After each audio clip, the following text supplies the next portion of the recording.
Mathayo 24 mstari wa 14 anasemaje? Anasema hivi, na manabii wengi wa uongo watatokea na kudanganya wengi. Naomba nisikilize.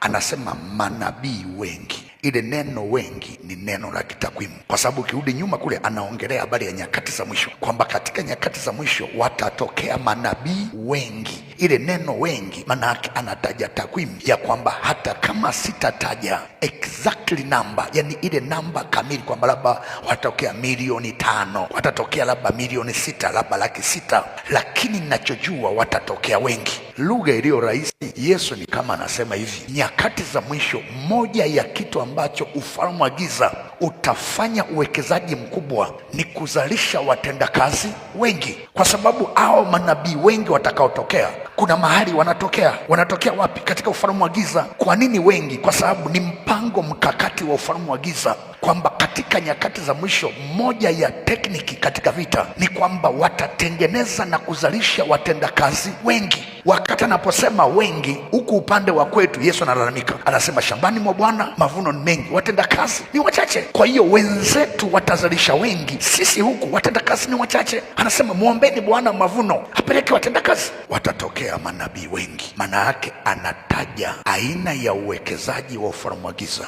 ambao wataufanya nyakati za mwisho, watazalisha watendakazi wengi. Ili uelewe umaana wa wengi, tengeneza swali linalosema kwa nini wazalishe watendakazi wengi? Kwani kuna shida gani kwa watendakazi walio nao? Ndio utagundua kwamba sababu mojawapo ya kuzalisha watendakazi wengi, kwa sababu katika uwanja wa vita ukubwa wa jeshi unapimwa pia katika takwimu. Achana habari ya silaha, sijui habari ya teknolojia, achana hiyo, lakini moja ya kinachopima ukubwa wa jeshi ni takwimu. Na kwa nini takwimu? Kwa sababu wanajeshi wanapokuwa wengi, nafasi ya kushinda ni kubwa kuliko kufeli. Wewe uwe peke yako, wapiganaji wa ufalme wa giza au ndani wako 10,000, 20,000, anakuja wa kwanza anapigana, shindwa, unamuua. Wa pili, shindwa, anakuja watatu, wanachotea, wa 4, wa 5, utafika mahali unachoka. Kwa nini? Lakini bado unakuja tu, wengi unakuja, wewe umechoka huko peke yako. Lakini unapokuwa na ninyi wengi, ni rahisi kufiti kwenye ile namba. Na ndio maana ombi mojawapo ambalo ni la muhimu sana kanisa pia kuliomba kwenye nyakati hizi ni kumwomba Mungu alete watendakazi wengi, kwa sababu kwa idadi tulionayo na idadi walionayo tunazidiwa. Ni reality, ni uhalisia kabisa, kwa sababu wanajua ni tekniki, kitu ambacho akikwepe kufikirika. Wanazalisha watendakazi wengi, inaonekanika maeneo yanayolengwa pia ni mengi, kwa sababu haiwezekaniki wazalishe watendakazi wengi kama maeneo yanayolengwa ni machache. Hii ni matumizi mabaya ya resources.